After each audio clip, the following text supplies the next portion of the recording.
Poštovane kolegice i kolege, dragi prijatelji iz Makedonije, uvaženi gosti.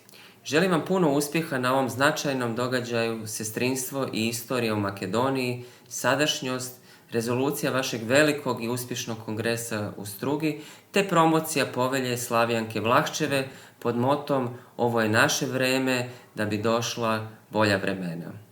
Danas ste se okupili kako bi dijelili znanje, iskustva i inspiraciju u cilju unapređenja naše važne profesije. Drago mi je da su i tu naši prijatelji iz resornih institucija Ministarstva zdravstva i obrazovanja te Svjetske zdravstvene organizacije, te da vas podržavaju na vašem putu uspjeha. Sestrinstvo je stup zdravstvenog sistema, a svaka od vas i svaki od vas je ključna karika u pružanju njege i podrške pacijentima. Vaša posvećenost i stručnost čine veliku razliku u životima ljudi za koje radite.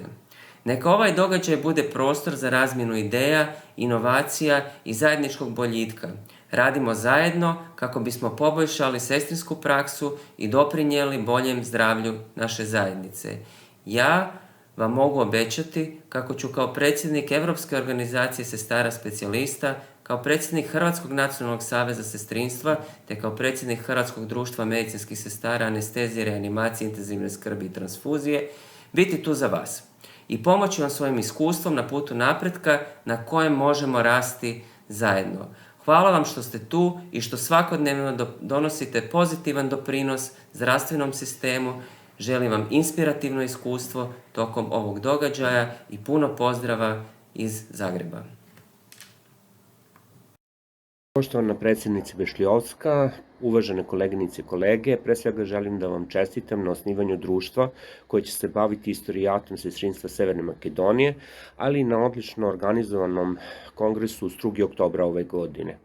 O značaju istorijata bilo koje profesije nije potrebno govoriti, jer prosto dela ostaju iza svega urađenog za našu profesiju, pa tako i za sestrinstvo. Ujedno želim da čestitam svim dobitnicima zlatnog i srebrnog sertifikata koji su prvi među jednakima započeli i pokrenuli profesiju sa nulte tačke u pokušaju da ga približe savremenom konceptu sestrinstva.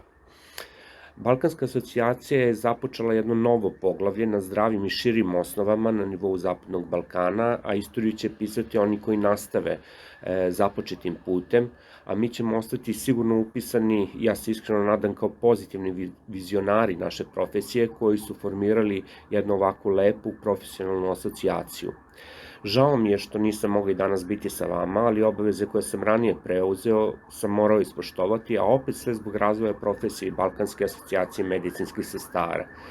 Srdačno vas pozdravljam iz Republike Slovenije, gde se trenutno nalazim, a na poziv predsjednika intenzivnih nega i anestezije gospodina Antona Justina, jer oni proslavljaju jubilej od 50 godina postojanja, a u okviru ove manifestacije ja ću prezentovati rad i predstaviti Balkansku asocijaciju medicinskih sestara. Želim vam danas uspešan rad i lepo druženje. Veliki pozdrav!